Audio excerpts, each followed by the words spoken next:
너희는 너희가 하나님의 성전인 것과 하나님의 성령이 너희 안에 계시는 것을 알지 못하느냐?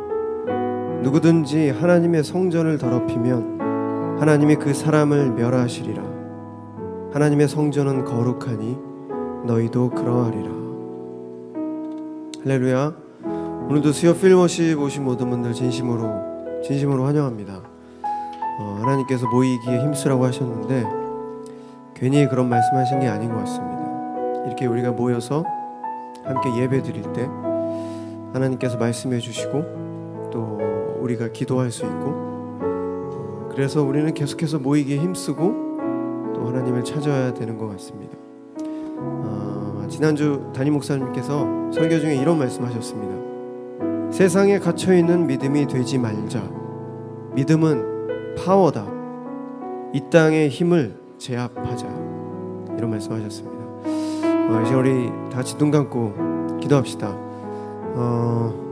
우리가 혹시라도 지난 한 주간 세상에 갇혀있는 믿음으로 살진 않았는지, 뭔가 우리가 믿는 자로서 너무나도 쉽게 흔들리고 또 쉽게 슬퍼하고 쉽게 힘들어하고 오히려 안 믿는 자들보다 더 약한 그런 마음으로 살진 않았는지, 더 우리가 강해지고 강한 용사로서 믿음은 파워다. 이 땅의 힘을 제압하라고 이렇게 말씀하셨는데, 이 시간 우리 다시 한번 기도하실 때 지난 한 주간에 있었던 우리의 모습들을 되돌아보며 하나님께 우리의 마음을 고백하며 나가도록 하겠습니다. 기도하시겠습니다. 사랑하는 하나님, 지난 한 주간 우리가 어떤 모습으로 살아왔습니까? 하나님, 세상에 갇혀있는 믿음으로 살진 않았습니까? 하나님, 우리가 더욱더 강해져야 되겠습니다. 하나님, 우리가 더욱더 흔들리지 말아야 되겠습니다.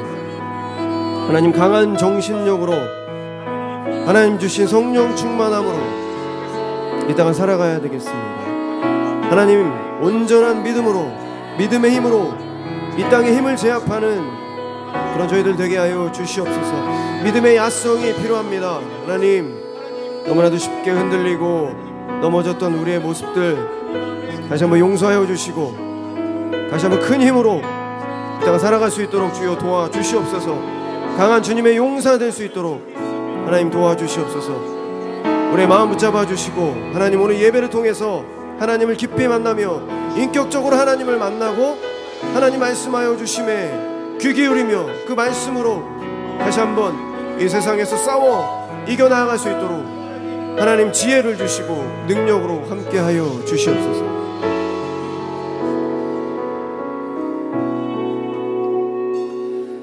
여러분, 시편 66편 18절에 보면 이런 말씀이 나옵니다. 내가 내 마음에 죄악을 품으면 주께서 듣지 아니하시리라. 쉬운 성경으로 보면은 만일 내 마음속에 죄를 품고 있었다면 주는 내 소리를 듣지 않으셨을 것입니다. 여러분, 혹시 우리 마음 안에 있는 죄들, 오늘 이 예배를 통해서 우리가 깊이 생각을 해봐야 되겠습니다. 우리가 아무리 찬양을 하고 아무리 예배를 드리고 또 기도를 해도 우리 마음속에 죄악을 품고 있으면 주는 내 소리를 듣지 않으신다고 하셨습니다. 이 시간 우리 다시 한번 기도하실 때 우리 마음 안에 있는 죄악들, 이럴 수도 있습니다. 그건 죄악이 아니라고 생각할 수도 있습니다. 우리 기준에, 우리 생각에. 하지만 그것조차도 죄악일 수 있다. 우리 마음속에, 여러분 마음속에 있는 그런 죄악들, 아주 마음속 깊은 속에 있는 우리의 분노와 미움, 또 우리를 죄악을 품게 만드는 그 근원, 그 뿌리가 무엇인지, 어디서부터 시작이 되었는지, 그걸 우리가 캐내지 않으면 주는 우리의 소리를 듣지 않으신다고 시편을 통해서 말씀하고 계십니다. 이 시간 다시 한번 기도하실 때 하나님, 우리 안에 있는, 내 마음 안에 있는 죄악을 오늘 회개하며 나가길 바랍니다. 하나님, 이게 죄악이라고 확실하게 말해 주십시오. 그래서 우리가 그 모든 죄악들 다 토해내고 하나님 앞에 정결하고 거룩한 마음으로 우리의 모든 기도가 하나님께 전달되며 하나님의 응답이 되어지는 기도가 될 수 있길 소망합니다. 지금 우리 다시 한번 기도합시다. 하나님, 우리의 모든 죄악을 회개할 수 있게 하여 주시고, 이 시간 우리의 마음의 문을 열어 그 모든 죄악을 바라볼 수 있게 하여 주셔서 그 모든 죄악을 회개하며 나아갈 수 있게 해달라고 지금 기도하며 나가도록 하겠습니다. 기도하시겠습니다. 사랑의 하나님, 누구든지 하나님의 성전을 더럽히면 하나님의 그 사람을 멸하시리라고 하셨습니다. 하나님의 성전은 거룩하니 너희도 그러하리라. 내가 내 마음의 죄악을 품으면 주께서 듣지 아니하시리라고 주께서 말씀하셨습니다. 하나님, 이 시간 우리의 모든 마음 안에 있는 죄악을 회개하게 하여 주시옵소서. 하나님, 아무렇지 않은 양 살아가지 않게 하여 주시고 우리 마음속 깊은 곳에 뿌리내린 그 죄악을 찾아 해내고 뽑아낼 수 있게 하여 주시옵소서. 하나님, 그래서 우리가 드려지는 모든 앞으로의 예배가 하나님께 온전히 전달되며 하나님께 합한 그런 예배가 되길 소망합니다. 하나님, 이 시간 찬양을 통해서, 하나님 기도를 통해서, 하나님의 말씀을 통해서 다시 한번 우리의 모든 죄악을 회개하며 하나님께 용서받고 예수 그리스도 십자가의 보혈로 깨끗함을 받을 수 있도록 하나님, 오늘 예배를 통해서 주께서 기회를 주시고 하나님 말씀하여 주시옵소서. 하나님, 이 시간 당신을 찬양합니다. 찬양을 통해서 하나님 우리 기도가 되어지게 하여 주시고 고백이 되어지게 하여 주시고 하나님 우리 주인 되시며 우리의 창조 주시며 하나님 우리 주인 되시기에 하나님 살아 역사하시기에 이 시간 우리를 믿음으로 주님을 찬양합니다. 하나님은 살아 역사하시기에 이 시간 우리가 주님을 찬양합니다. 하나님, 무엇을 두려워하고 하나님 우리가 무엇을 창피합니까? 하나님, 주님 이름을 강하게 외치며 우리의 모든 마음을 다해서 하나님을 외치며 주님을 찬양하며 우리의 모든 마음과 정성을 다해 우리의 모든 힘을 다해 하나님을 찬양할 때 하나님 우리의 찬양을 받아주시며 우리 예배를 통해서 하나님을 깊이 만나는 시간이 되게 하여 주시옵소서. 다시 한번 세상에 갇혀있는 믿음이 되지 않게 하여 주시고 하나님 믿음의 파워, 하나님 이 땅에 힘을 제압할 수 있는 하나님 그런 강한 용사로 거듭날 수 있는 그런 예배가 되어지게 하여 주시옵소서. 주님을 찬양합니다. 이 시간 주님을 찬양합니다. 살아계신 하나님을 찬양합니다. 우리의 마음을 열어주시고 우리의 입술을 열어주시고 우리의 눈과 귀를 열어주셔서 온전히 하나님 안에 찬양할 수 있도록 우리의 마음을 붙잡아 주시옵소서.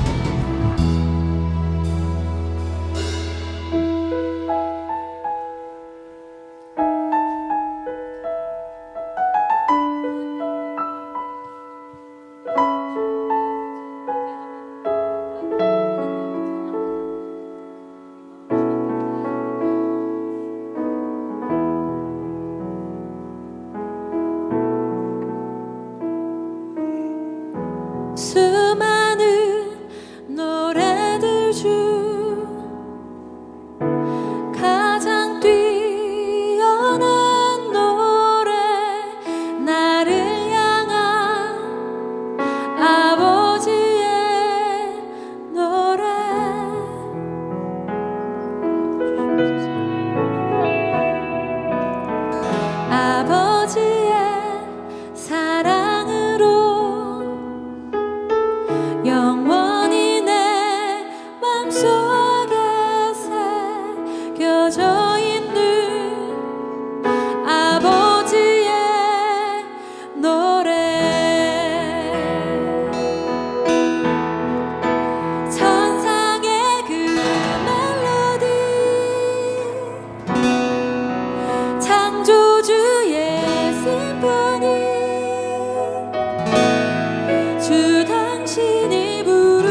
수많은 노래들 중 가장 뛰어난 노래, 나를 향한 아버지의 노래.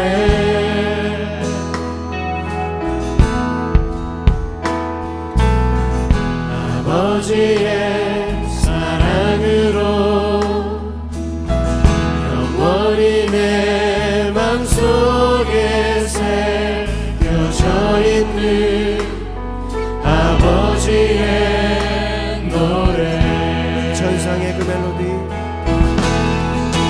천상의 그 멜로디, 창조주의 심포니, 주 당신이 부르시네. 나를 향해 사랑의 왕을 주신 하늘의 그 신비를 주 당신이 부르시네.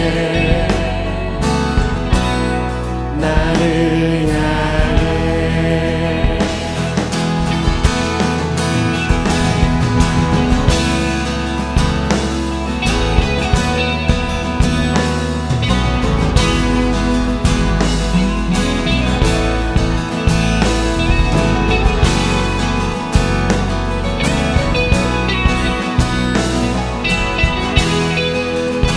수많은 노래들 중 수많은 노래들 중 가장 뛰어난 노래, 나를 향한 아버지의 노래.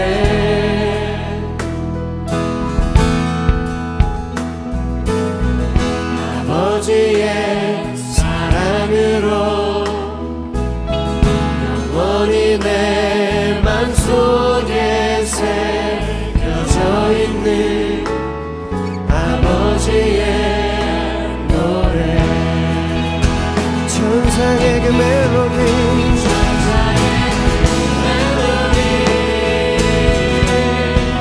창조주의 심포니, 주 당신이 부르시네.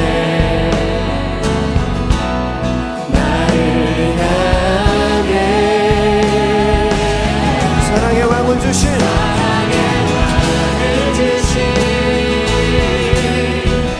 하늘의 그 신비를 주 당신이 부르시네. 나를 향해 천상의 그 멜로디, 천상의 멜로디, 창조주의 심포니, 주 당신이 부르시네. 나를 향해 사랑의 왕을 주신 하늘의 그 신비를 주 당신이 부르시네. 나를 향해 천상의 그 멜로디, 천상의 그 멜로디, 창조주의 심포니, 주 당신이 부르시네. 나를 향해 사랑의 왕을 주신 하늘의 그 신비를 주 당신이 부르시네. 나를 향해 다시 한번 천상의 그 멜로디, 우리 모든 마음을 다해 찬양합시다. 천상의 그 멜로디, 창조주의 심포니, 주 당신이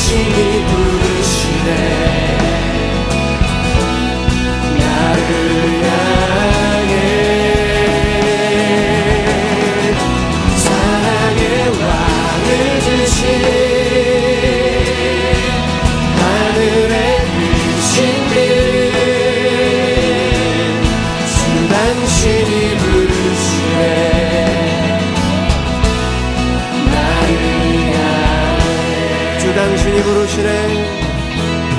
주 당신이 부르시네. 나를 향해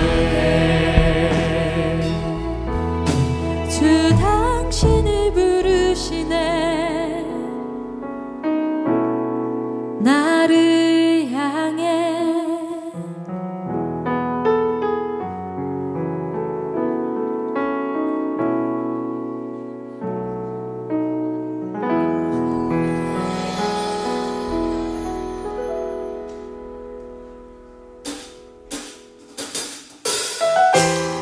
이제 우리 하나님의 경외하는 마음으로 우리 모두 자리에 일어나서 하나님을 찬양합시다. 아멘.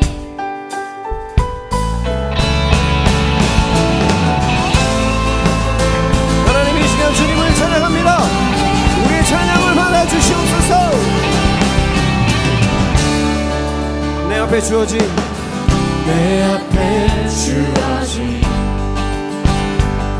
내일의 삶을 살다가 보면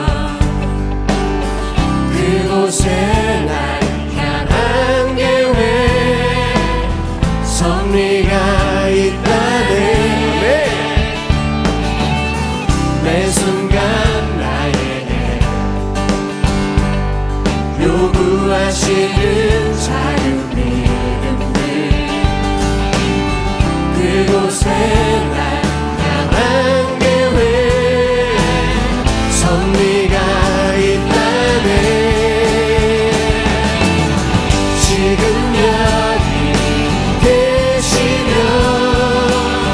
말씀해 주시는 하나님 내 삶에 역사하시는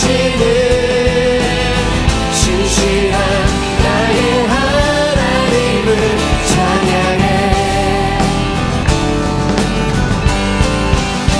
매 순간 나에게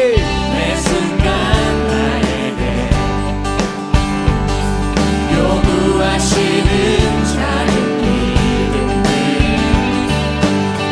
그곳에 날 향한 계획 섭리가 있다네. 지금 여기 계시면 말씀해 주시는 하나님 내 삶에 역사하시는 신실한 나의 하나님을 지금 여기 계시네. 지금 여기 계시며 말씀해 주시는 하나님 내 삶에 역사하시는 신실한 나의 하나님을 찬양해. 변함이 없는 영원한 그 사랑 어두운 내 삶의 빛으로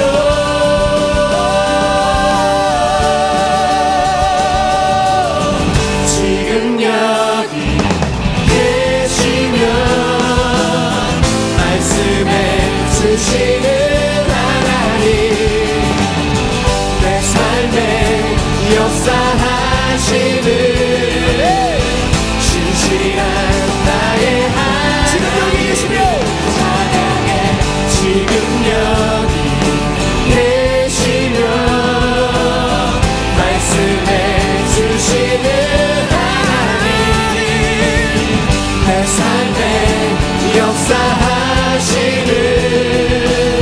신실한 나의 하나님을 찬양해.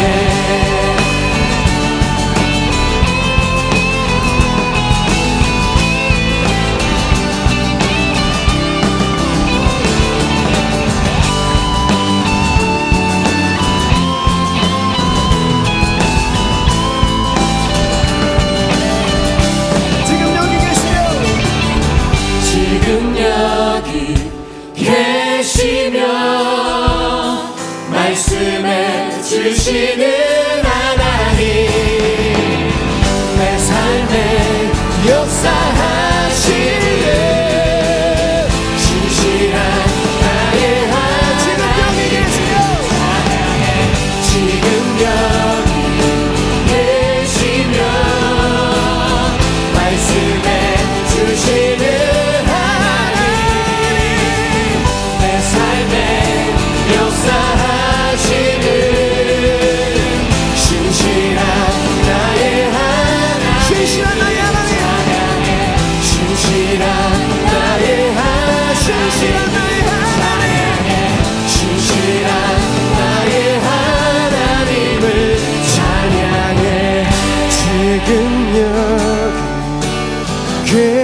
주시면 말씀해 주시는 하나님, 내 삶에 역사하시는 신실한 나의 하나님을 찬양해.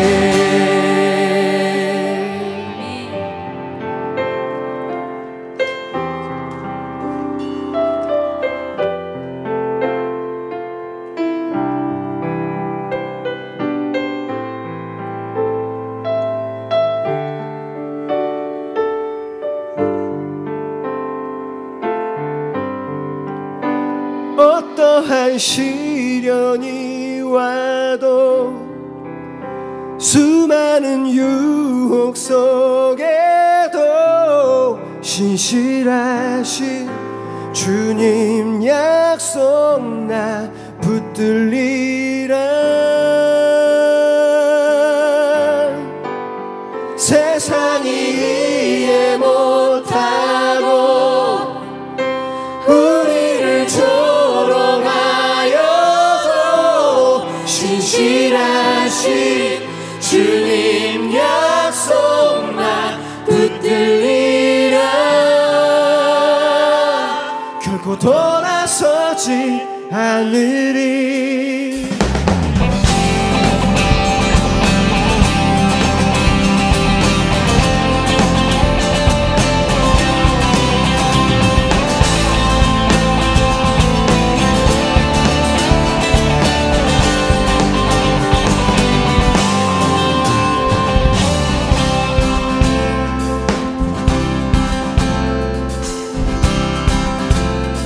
주님 뜻대로 살기로 했네. 주님 뜻대로 주님 뜻대로 살기로 했네.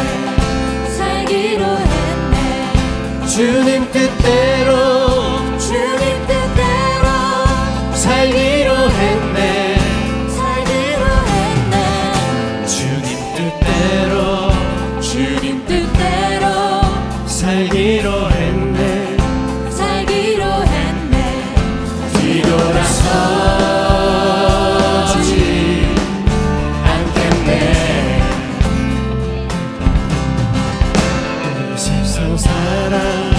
이 세상 사랑 날 몰라줘도 날 몰라줘도 이 세상 사랑 이 세상 사랑 날 몰라줘도 날 몰라줘도 이 세상 사랑 이 세상 사랑 날 몰라줘도 날 몰라줘도 뒤돌아서지 않겠네. 뒤돌아서지 않겠네. 뒤돌아서지 않겠네. 어떠한 시련이 와도 수많은 유혹 속에도 신실하신 주님 약속 나 붙들리라. 세상이 이해 못하고 우리를 조롱하여 신실하신 주님 약속만 붙들리라. 돌아서지 않으리.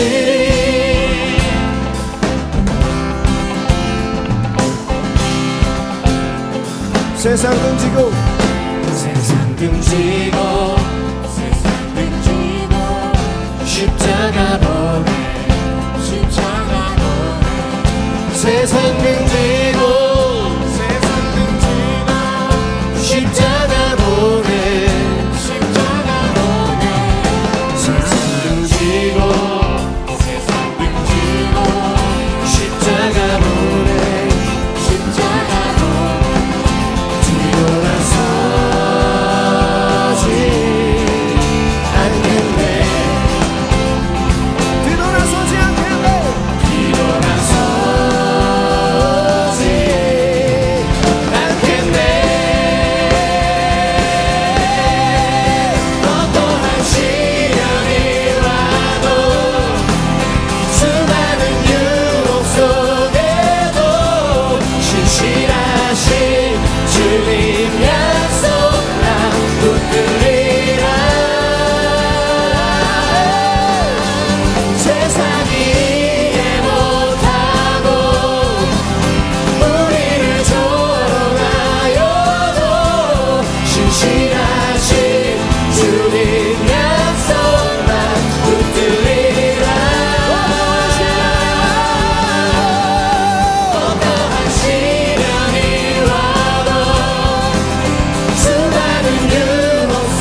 너희는 너희가 하나님의 성전인 것과 하나님의 성령이 너희 안에 계시는 것을 알지 못하느냐?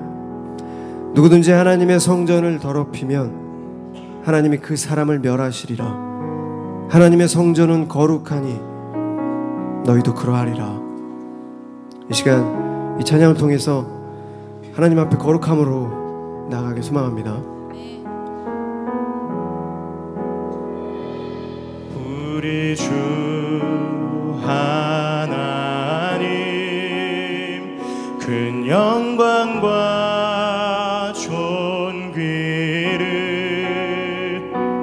받기에 합당하신 지금 여기 계신 하나님 혼천지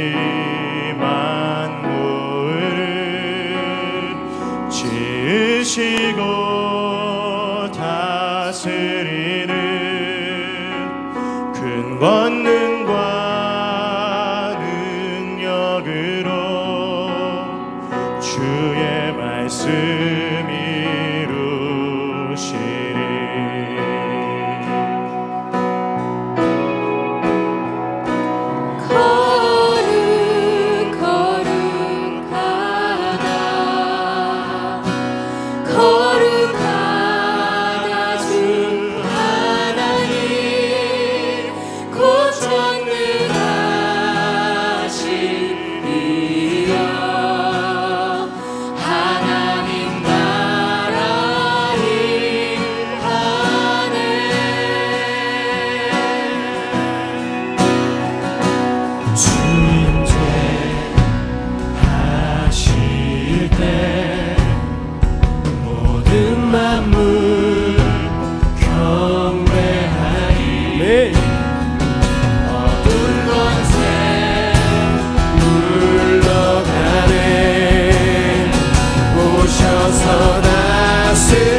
하나님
신앙 우리의 모든 죄악을 하나님 용서하여 주시옵소서. 하나님 우리가 죄악을 품고 어찌 하나님 앞에 기도하며 나아갈 수 있겠습니까? 어찌 주님을 예배할 수 있겠습니까?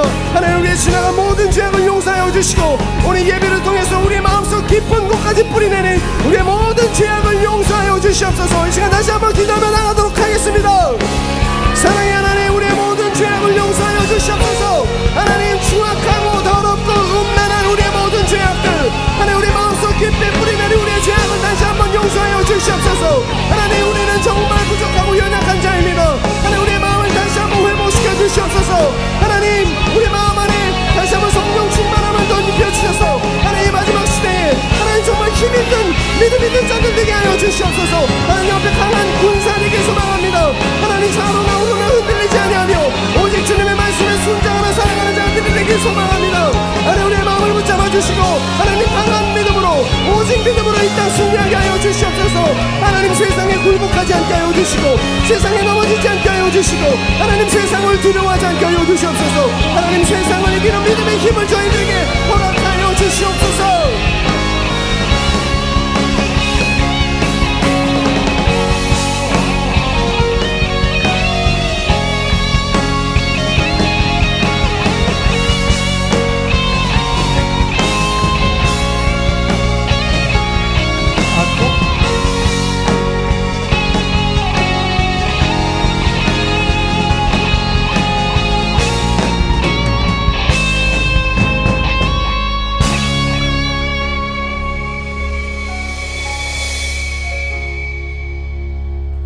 거룩하신 하나님 아버지, 지금 여기 계시며 우리에게 말씀하시는 그 하나님을 우리가 만나기를 원합니다.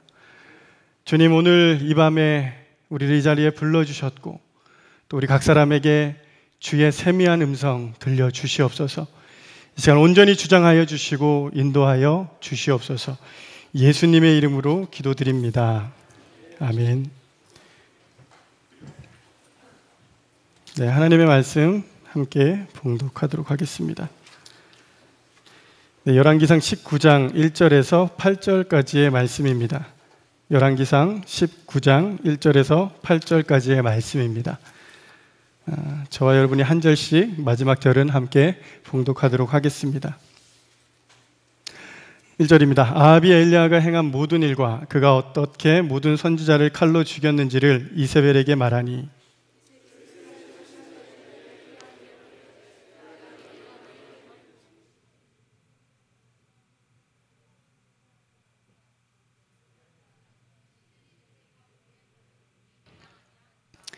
그가 이 형편을 보고 일어나 자기의 생명을 위해 도망하여 유다에 속한 브엘세바에 이르러 자기의 사환을 그곳에 머물게 하고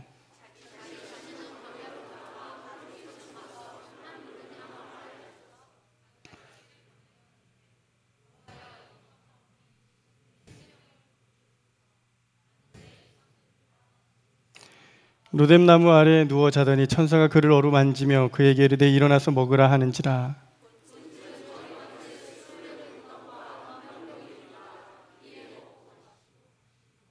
여호와의 천사가 또다시 와서 어루만지며 이르되 일어나 먹으라. 내가 갈 길을 다 갈지 못할까 하노라 하는지라. 이에 일어나 먹고 마시고 그 음식물의 힘을 의지하여 40주 40야를 가서 하나님의 산 호렙에 이르니라. 아멘. 네, 오늘 열왕기상 19장 1절에서 8절 말씀을 가지고 영적 침체가 찾아왔을 때라는 제목으로 하나님의 말씀 전하도록 하겠습니다. 네, 여러분들 우울감에 내지는 내가 생각하지 않은 공허함 또 허탈감에 빠졌던 기억이 있으실 겁니다. 내가 원치 않았는데 나에게 다가왔던 그런 허탈함, 공허함, 어떤 큰 일들을, 큰 프로젝트를 마치고 나면 이러한 감정들이 우리에게 밀려 들어옵니다. 예를 들자면 우리 직장에서 큰 프로젝트를 진행하시잖아요. 그 일들을 완료하고 나면 무언가 허전하고 공허한 마음이 찾아옵니다. 가정에서 큰 일들을 치르고 나면, 가정사에 대한 일들을 치르고 나면 무언가 공허함이 밀려올 때도 있죠. 교회에서는 그런 것 같아요. 우리 수양회나 지금 아웃리치 계속 나가고 있는데요. 그런 아웃리치나 이런 곳에서 열심히 섬기고 이제 집에 돌아와서 가만히 있으면 무언지 모를 그런 허탈감, 공허함이 우리에게 나타날 수 있다는 것이죠. 이러한 일에 시간과 열정을 쏟은 만큼 비례한 정도의 그런 공허함을 느껴본 적이 있을 겁니다. 전문가들은 이런 증상을 아드레날린 과다 우울증이라고 합니다. 줄여서 아드레날린 우울증이라고도 합니다. 사람이 어떤 일에 오랫동안 몰두하여 최선을 다하다 보면 우리 몸에서 아드레날린이 많이 소모되게 되는데요. 그러고 나면 온 몸과 마음이 쉽게 탈진하고 공허감을 느끼며 우울증에 빠지게 된다라고 말하고 있습니다. 이런 우울증은 어떤 전문직에 종사할수록 더욱 그러한 일들이 나타난다는 것이죠. 중요한 업적을 남기는 사람들이 많이 경험하고 있다라고 합니다. 연예인들 생각해 보십시오. 가수들이나 연예인들은 커다란 공연을 마치고 나면 어떻게 돼요? 그런 허무함이 밀려온다라는 것이죠. 그래서 이 허탈감을 이기지 못하고 술이나 마약에 빠지는 유혹을 가지는 경우가 바로 이런 경우라고 합니다. 이러한 이 우울증, 이게 비단 세상 사람의 이야기만 아니라는 것이죠. 우리가 느끼는 똑같이 동일한 그런 감정이기도 합니다. 그런데 오늘 저는 이 우울증에 대해서 좀 영적인 시각으로 또 성경적인 시각으로 한번 바라보려고 합니다. 이 우울증은 기독교적인 영적인 차원에서 바꾸어 말하자면 영적 침체라는 말로 바꿀 수 있을 것입니다. 청교도들은 영적 침체에 나타나는 4단계를 이렇게 말합니다. 첫 번째는 하나님의 임재의 감격을 느끼지 못한다는 것이죠. 하나님의 임재가 느껴지지 않아요. 하나님이 살아계신지 모르겠어요. 영적 침체의 첫 번째 단계라는 것이죠. 상태라는 것이죠. 두 번째는 하나님의 주신 은혜와 능력을 사용하지 못한다는 거예요. 하나님이 우리에게 베풀어 주신 은혜, 십자가의 능력, 그 은혜들을 우리 삶 가운데 전혀 그 능력이 사용되지 못한다는 것입니다. 셋째는 하나님이 주시는 위로를 받지 못한다는 거예요. 영적 침체에 빠지면 하나님이 우리에게 위로를 해주셔도 그 위로를 받지 못한다는 거예요. 끝으로 구원에 대한 확신이 없어진다는 거예요. 여러분들, 영적 침체 이 네 가지의 상태를 보았을 때에 내가 영적 침체에 빠진 적이 있다. 내 마음으로 손을 한번 들어보세요. 네, 지금 이곳에 계신 분들이 안 드시네요. 네, 많은 분들이 마음으로 들었으리라 생각되어집니다. 여러분들이 이런 영적 침체를 경험할 때 어떻게 반응하십니까? 이런 상황이 나에게 닥쳐왔을 때 어떻게 도망치고 싶잖아요. 벗어나고 싶잖아요. 그런데 한편으로는 내가 어디 갈 때까지 가보자 하고 그냥 손을 놓고 정말 물 흐르듯이 그렇게 맡겨보고 하지는 않습니까?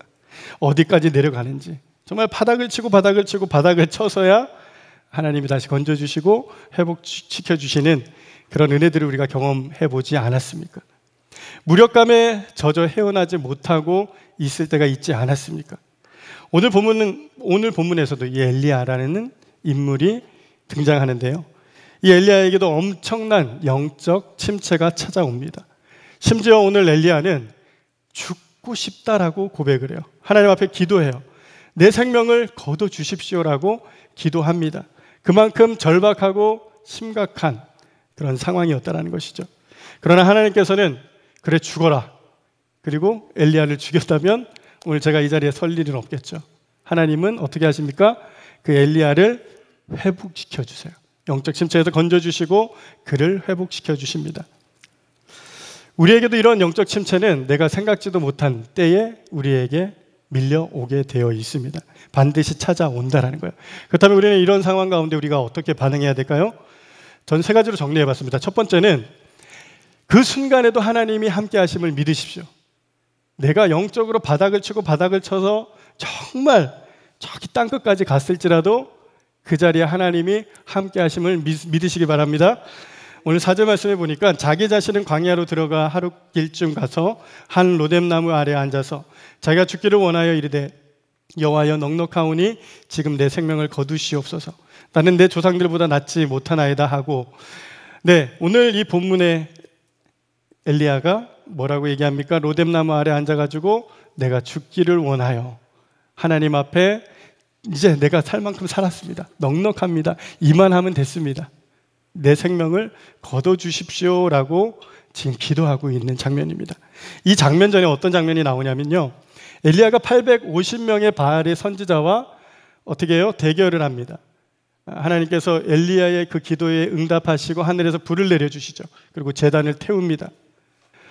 바알 선지자에게서 큰 승리를 얻습니다. 그의 이스라엘 백성들은 하나님을 정말 야훼가 진짜 하나님이다. 바알을 쫓아갔던 그 이스라엘 백성들이 그 앞에서 야훼가 여호와 그분이 진짜 하나님이다라고 고백하고 그 이후에 850명의 선지자들을 다 죽입니다. 이 일이 있은 후에 아합이 이세벨에게 가서 이 일을 고스란히 전합니다. 자, 바알 선지자가 죽었다는 소식에 이 이세벨이 화가 나요. 엄청나게 화가 나서 신하를 보내가지고 그에게 무엇이라고 협박합니까? 24시간 뒤에 너는 내 손에 죽는다. 내가 반드시 너를 죽이겠다. 내가 너를 죽이지 못하면 내가 믿는 신이 나를 가만히 두지 않을 것이다 라고 선포합니다. 협박하죠. 이 전갈을 받은 엘리야가 어떻게 합니까? 두려움에 휩싸였다라고요. 이 상황 가운데 두려움에 휩싸여가지고 갈멜살이라는 곳은 북이스라엘에서도 상당히 위쪽이죠. 그런데 남유다 땅에서도 가장 최남단인 어디로 갔다고 합니까? 브엘세바로 도망을 쳐요. 엄청난 거리죠. 그 거리를 무서워서 도망가고 피합니다. 그렇게 먼 곳까지 갔어요. 북이스라엘과 유다가 나눠져 있기 때문에 이 북이스라엘의 아합 왕 이세벨이 남유다까지는 못 들어올 거야라는 생각이 있었던 것 같아요. 그래서 멀리 도망칩니다. 그런데 도망쳐도 그 두려움이 어떻게 돼요? 해소됐어요? 해소되지 않아요. 그래서 어떻게 합니까? 그 사환에게, 오늘 이 4절 본문이요, 사환에게 너는 여기 머물러 있어, 브엘세바에.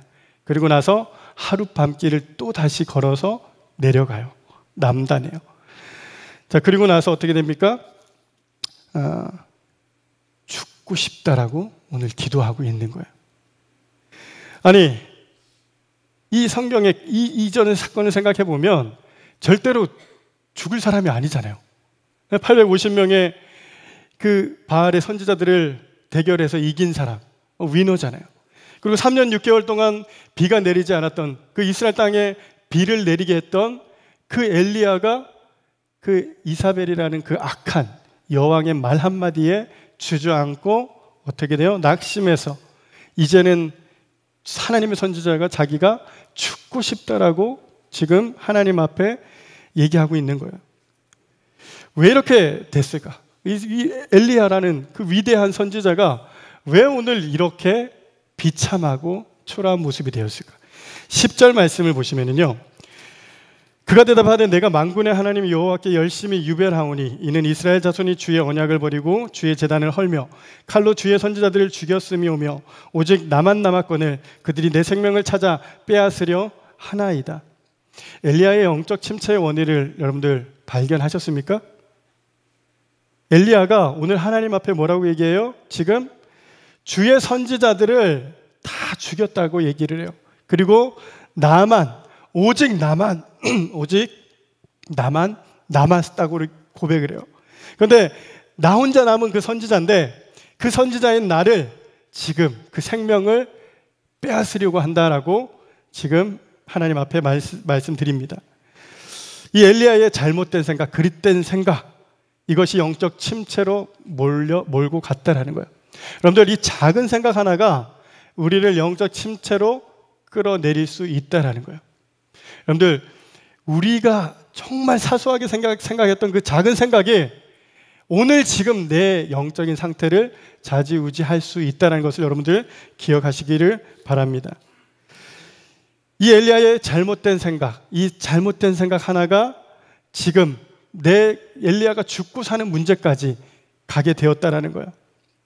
하나님께서 지키시는 한 어느 누구도 엘리야를 죽일 수 없는 상황입니다. 이거는 뻔한 이야기예요. 그럼에도 불구하고 하나님의 기적을 체험한 그 엘리야가 자신의 생각을 지키지 못해서 결국에는 오늘 나를 죽여주십시오라고 하고 있다라는 거예요. 우리와 성정이 같다고 얘기합니다. 엘리야는. 우리도 동일하지 않습니까? 우리하고 동일해요. 동일한 인간이기 때문에 그렇다라는 거예요. 하물며 엘리야도 그런데 우리 안에 찾아온 그 작은 부정적인 생각이 우리를 파괴한다는 것을 여러분들 기억하시기를 부탁드립니다. 엘리야가 오늘 어떻게 고백했다고요? 오직 나만 남았습니다 라고 고백을 해요. 오직 나만 남았다. 여러분들 이게 진실일까요? 거짓일까요? 대답을 해주세요. 거짓이죠. 네, 이후에 왜 거짓인지 제가 보여드리겠습니다. 하나님께서는 그가 혼자라고 느꼈던 그 순간에도 상황에도 여전히 그와 함께 하셨음을 여러분들 본문을 통해서 볼 수가 있는데요. 엘리야에게도 여전히 함께 하시는 하나님, 5절 말씀해 보니까 로뎀 나무 아래에 누워 잡니다. 너무 지치고 피곤해서 누워 자요. 그때 누가 나타납니까? 천사가 나타나서 그를 어루만졌대요. 그리고 그에게 일어나서 먹으라. 본즉 머리맡에 숯불에 구운 떡과 한 병 물이 있더라. 이에 먹고 마시고 다시 누웠다. 육신의 그 피로, 고단함으로 인해서 여러분들 이런 경험 해보지 않았습니까? 너무 피곤해가지고 누구야 엄마가 막 깨우잖아요. 밥 먹으라고. 그럼 또 일어나서 밥 먹어요. 또 밥 먹고 어떻게 돼요? 또 자요. 이런 경험을 했을 거예요. 언제요? 수양에 갔다 와가지고. 그렇죠? 강평에 열심히 하고 집에 가가지고 전날 꼭 밤을 새더라고요. 우리. 그러지 마십시오. 천사는 엘리야를 어루만졌대요. 그런데 이 주석가들이 이 어루만지다라는 이 히브리 단어 원어를 보니까 지속적으로 두드리다라고 해석을 합니다. 자고 있는 사람을 두드려요. 이게 어떤 의미일까요? 여러분들 근육이 뭉쳤어. 몸이 너무 피곤해요. 누가 이렇게 두들겨줘요. 어떨 것 같아요? 화날 것 같아요? 네, 시원하죠. 네. 그래서 어떤 주석가들은 이걸 천사들이 와서 안마해줬다라고 해석을 합니다. 그뿐 아닙니다. 무엇을 줍니까? 그에게 양식을 줘요. 숯불에 구운 떡과 물을 공급해줘요. 광야에서. 말이 안 되죠. 광야에 아무것도 없는 그 장면에서 숯불에 구운 떡 그리고 물을 지금 공급해줘요. 그가 혼자라고 여겼던 그 순간에도 하나님은 하나님의 천사를 보내서 엘리야를 지키시고 보호하시는 것을 우리는 본문을 통해서 볼 수 있습니다. 여러분, 영적 침체가 찾아왔을 때 이런 증상이 나타나요. 난 혼자야. 난 혼자야. 아무도 내 사정을 모를 거야. 아무도 나를 이해할 수 없을 거야. 그렇게 생각할 거야. 여전히 그 침체의 순간에도 하나님은 우리와 함께 하신 줄 믿습니다. 여러분들이 사망의 음침한 그 골짜기를 갈지라도 하나님께서는 우리와 함께 하신 줄 믿습니다. 여러분들, 우리 하나님은 여러분들의 작은 신음에도 반응하세요. 그 작은 신음에도 응답하시는 하나님이십니다. 당신은 절대로 혼자가 아닙니다. 혼자가 될 수 없어요. 믿음의 눈을 들어서 보십시오. 여러분들, 오늘 이 자리에 어떻게 오셨습니까? 하나님의 인도하심 없이는 이 자리에 아무도 없는 줄 믿습니다. 하나님이 인도해 주셨어요. 오기 싫고 몸도 피곤하고 그럼에도 누군가의 전화를 받고 연락을 받고 이 자리에 왔을 거예요. 하나님께서 여러분들을 불러주신 줄 믿으십시오. 여러분들, 하나님은 우리와 함께 하십니다. 우리가 어디에 있든, 우리가 무엇을 하든, 우리가 은혜가 충만하든, 우리가 충만하지 않던 그 하나님은 신실하게 우리와 함께 하시는 하나님이신 줄 믿으시기 바랍니다. 두 번째, 영적 침체가 찾아왔을 때 우리 한번 따라해 봅시다. 임재의 자리로 나아갑시다. 네, 영적 침체가 찾아왔을 때 우리는 어디로 나아가야 합니까? 하나님의 임재가 있는 이곳, 예배의 자리로 나아가야 합니다. 오늘 7절과 8절 말씀을 보시면 천사가 또 다시 와서 어루만지며 말합니다. 내가 갈 길을 다 가지 못할까 하노라 하고 다시 깨워가지고 음식을 먹어요. 그 음식을 먹고 이 엘리야가 그 힘을 의지해서 40주 40냐, 네, 40일을 밤낮 걸어갔다라는 겁니다. 어디로 가요? 우리 8절 한번 봉독하겠습니다. 8절. 이에 일어나 먹고 마시고 그 음식물의 힘을 의지하여 40주 40야를 가서 하나님의 산 호렙에 이르니라. 여러분들 호렙산 아시죠? 호렙산이 어떤 산이었습니까? 모세가 하나님을 대면한 자리예요. 하나님을 대면하고 모세가 이스라엘을 출애굽시키라는 그 하나님의 명령을 받았던 곳이 호렙산이었어요. 십계명을 받았던 자리가 호렙산이었습니다. 하나님이 엘리야를 어디로 인도하셨어요? 호렙산으로 인도하셨어요. 하나님의 임재가 있는 그 자리에 인도하셨습니다. 영적 침체에 빠져 죽고자 했던 엘리야를 하나님은 가만히 두시지 않으시고 하나님이 계신 그 자리로 인도해 주셨다라는 겁니다. 9절 말씀을 보시면 엘리야가 그곳 굴에 들어가서 머물더니 여호와의 말씀이 그에게 임하여 이르시되 엘리야야 내가 어찌하여 여기 있느냐 말씀하십니다. 호렙산에 이르렀을 때에 하나님이 짜잔 하고 나타나신 게 아니에요. 하나님의 말씀이 언제 임합니까? 동굴에서 어떻게 했대요? 그곳 굴에 들어가 거기서 머물었다라는 표현이 있어요. 머물었어요. 머물러 있는데 여호와의 말씀이 엘리야에게 임했다라는 겁니다. 하나님의 말씀이 엘리야에게 임한 첫 말씀이 무엇입니까? 엘리야야 내가 어찌하여 여기 있느냐라고 말씀하셔요. 세번역 성경에서는 이렇게 번역합니다. 엘리야야 너는 여기서 무엇을 하고 있느냐? 엘리야야 여기서 도대체 뭐 하고 있어? 너 뭐 하고 있는 거니? 라고 얘기를 하는 거예요. 드디어 하나님의 말씀이 들리기 시작했는데 그 들린 첫 말씀이 너 여기서 뭐 하냐라는 거예요. 너 여기서 뭐 하고 있냐? 이 자리가 지금 엘리야가 있어야 할 자리라는 뜻일까요? 아닐까요? 아니다라는 거예요. 네가 있어야 할 자리는 피신하고 도망하는 자리가 아니라 도망자가 아닌 사명자의 자리에 있어야 된다는 것을 말씀하고 있는 것입니다. 갈멜살 전투 이후에 850명과 대결하고 큰 승리를 얻은 그 엘리야, 3년 6개월 동안 내리지 않았던 비가 내리게 했던 그 순간, 그 이후에 하나님이 침묵하셨다는 것을 볼 수 있습니다. 하나님이 침묵하셨다라는 거예요. 하나님이 침묵했다라는 거예요. 그런데 호렙산에 있는 그 굴 속에서 머물러 있을 때, 어느 정도의 시간을 머물러 있었던 그 순간 하나님의 말씀이 임했다라는 거예요. 하나님이 임재하시는 자리에 우리가 있을 때에 하나님의 말씀이 임하실 줄 믿습니다. 오늘 이 자리에 하나님의 말씀이 여러분 가운데 임하실 줄 믿습니다. 여러분들, 제가 고등부 사역할 때 아이들에게 말했던 게 있어요. 강조했던 게 있어요. 제발 붙어만 있자. 우리 옆 사람에게 축복합시다. 제발 붙어만 있자. 네, 왜 안 하니? 제발 붙어만 있으십시오. 네, 제발 붙어만 있어요. 그러면 하나님께서 회복시켜 주세요. 내가 몸부림친다고 회복됩니까? 안 된다는 거 여러분들 아시잖아요. 내가 뭘 해서 됩니까? 아니에요. 그냥 하나님의 임재의 자리에 앉는 그 순간, 머물러 있는 그 순간, 나도 모르는 내가 찬양도 부를 힘도 없는 그 순간에 하나님의 음성이 내 귓가에, 내 심령에 때리기 시작한다는 거예요.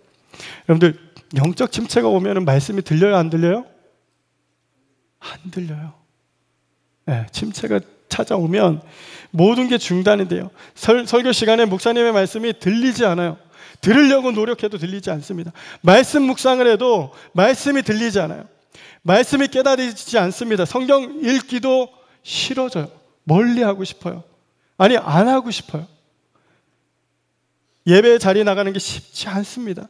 공동체에, 대학부에, 청년부에, 내가 속한 그 양무리에 나가는 게 싫어져요. 이게 영적 침체의 증상이라는 거예요. 점점 멀어지고 싶어집니다. 그러나 하나님이 계신 그 임재의 장소에 여러분을 부르고 계신다라는 거예요. 그 음성에 여러분들 믿음으로 반응하십시오. 그럴 때일수록 의지적으로 나아가야 합니다. 하나님의 말씀 있는 곳에 의지적으로 나아가서 정말 그 말씀 앞에, 그 찬양 앞에, 그 기도회 앞에 우리가 가만히 앉아 있어도 하나님은 하나님의 때에 반드시 우리를 만져주시고 회복시켜 주실 줄 믿으시기 주님의 이름으로 축원드립니다. 세 번째, 우리 영적 십자가 찾아왔을 때 우리 한번 따라해 봅시다. 사명을 회복합시다. 네, 오늘 15절, 16절 읽지는 않았습니다. 준비했는 말씀인데 띄워주시겠습니까? 여호와께서 그에게 이르시되 너는 내 길을 돌이켜 광야를 통하여 다메섹에 가서 이르거든 하사엘에게 기름을 부어 아람의 왕이 되게 하고 너는 또 님시의 아들 예후에게 기름을 부어 이스라엘의 왕이 되게 하고 또 아벨 무홀라 사밧의 아들 엘리사에게 기름을 부어 너를 대신하여 선지자가 되게 하라. 영적 침체에 빠져있던 엘리야에게 하나님이 무엇을 말씀하십니까? 그에게 새로운 임무를 부여합니다. 그에게 사명을 깨닫게 해주세요. 오늘 본문에 반복해서 등장하는 표현이 있어요. 기름을 부어 무엇이 되게 하고 왕이 되게 하라. 왕이 되게 하고 선지자가 되게 하라. 기름을 부어라. 기름을 붓는 사람이 누군지 아세요? 성경에서 선지자예요. 자, 오늘 명확하게 사명을 말씀해 주고 계시는 거예요. 네가 있어야 할 자리가 여기가 아니야. 네가 있어야 할 자리는 어디예요? 가서 하나님의 사람들을 세우는 거예요. 15절에 너는 내 길을 돌이켜 광야를 통하여 다메섹으로 가라. 네가 왔던 그 길을 다시 돌아가라. 네가 있었던 그 자리가 사명의 자리라는 거예요. 그 예배의 자리에 머물러 있는 것이 아니라 우리의 삶 속, 우리의 회사, 우리가 일하고 있는 곳, 내가 공부하고 있는 그 자리, 그곳이 우리의 사명인 줄 믿습니다. 그 자리로 나아가라고 말씀하고 있습니다.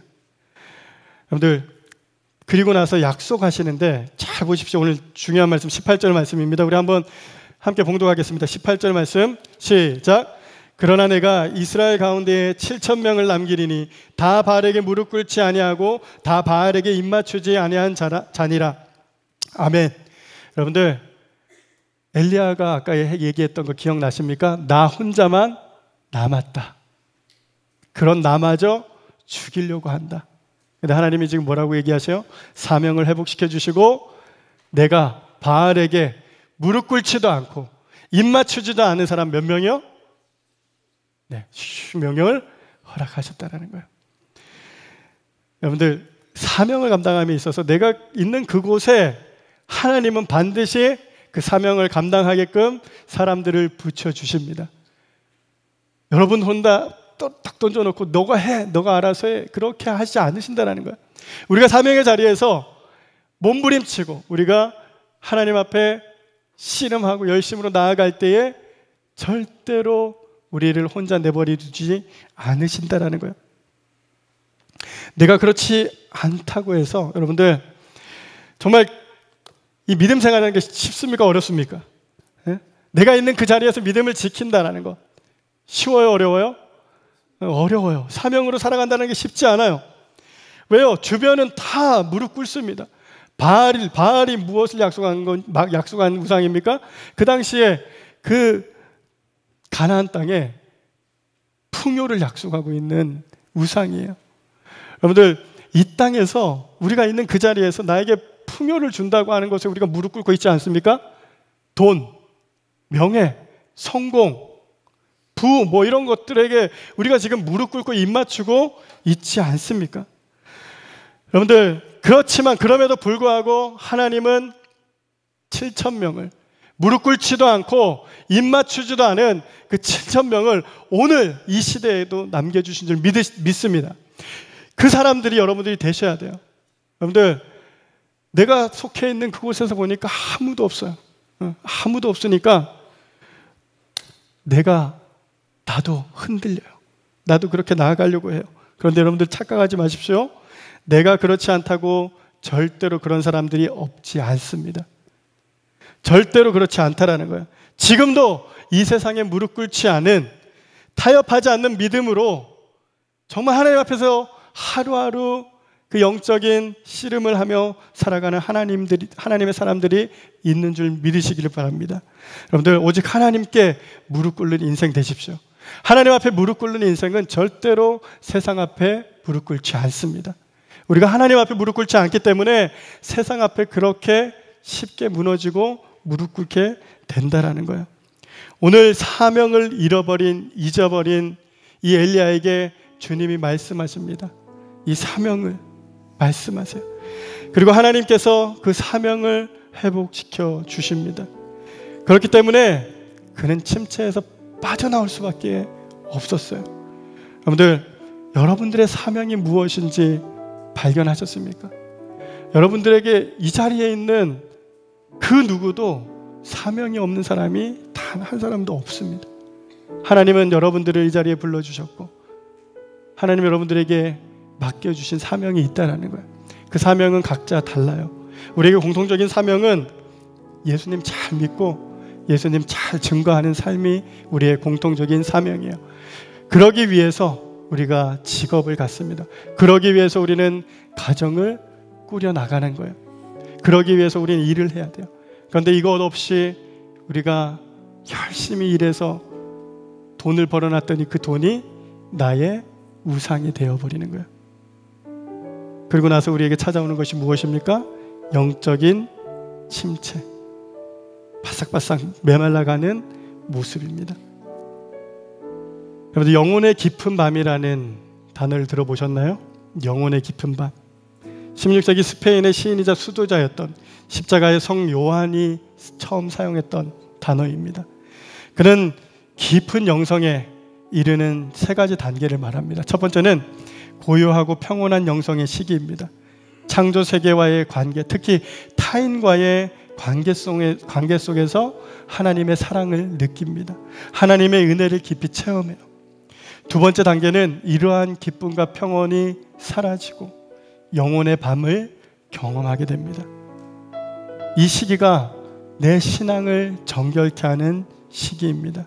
그리고 마지막 세 번째는 이 영혼의 깊은 밤을 지나면 하나님과 깊고 친밀한 그 관계 속으로 들어가 신앙적인 성숙을 이루는 시기라고 합니다. 혹시 이곳에 영혼의 깊은 밤을 지나고 계시는 지체들이 있습니까? 여러분들 기억하십시오. 하나님이 함께 하십니다. 우리에게 허락하신 이 영적 침체는 우리의 성장을 위한 길인 줄 여러분들 기억하십시오. 이 시간 우리 눈을 감고 같이 기도했으면 좋겠습니다. 오늘 말씀을 기억하면서 내 안에 정말 이 영적 침체가 짧게는 몇 주 정도의 기간일 수도 있어요. 길게는 수년 동안 그 침체에 머물러 있는 우리 형제 자매님들도 있을 겁니다. 이 시간 여러분들, 그 무능한, 그 연약한 자신에게 집중하지 마십시오. 하나님을 신뢰하십시오. 완전하신, 온전하신 그 하나님이 지금 내 안에 살아 역사하십니다. 지금 이곳에 하나님이 함께 하신 줄 믿으십시오. 여러분들, 이곳에서 드려지는 그 찬양과 기도와 말씀 중에 오늘 엘리야에게 들려주신 그 세미한 음성으로 여러분들에게 오늘 이 밤에 말씀하실 줄 믿습니다. 여러분들, 이 시간 우리 한 가지 하나님 앞에 기도했으면 좋겠습니다. 여러분들 안에 어떤 두려움이 있습니까? 어떤 공허함과 허탈감이 있습니까? 언제부터 시작됐는지 몰라, 언제 내가 이렇게 됐지도 모르고 있는 그런 상황 가운데 있지 않습니까? 지금도 여전히 함께 하시는 그 하나님을 믿음으로 바라보지 못한 것, 여러분들 하나님을 믿지 않는 그 죄, 이 밤에 우리 회개했으면 좋겠습니다. 여전히 하나님을 내 삶 가운데 인정하지 않았던 그 죄를 이 시간 회개합시다. 그래, 갈 때까지 가보지 뭐. 그렇게 내 몸을 던지고 있는, 정말 바닥을 치고 있는 그런 우리 지체들이 있다면 우리 하나님 앞에 우리 살려달라고, 하나님 나를 건져주시옵소서, 나를 살려주시옵소서. 이 시간 우리 주님 이름 간절하게 부르고 기도합니다. 주여!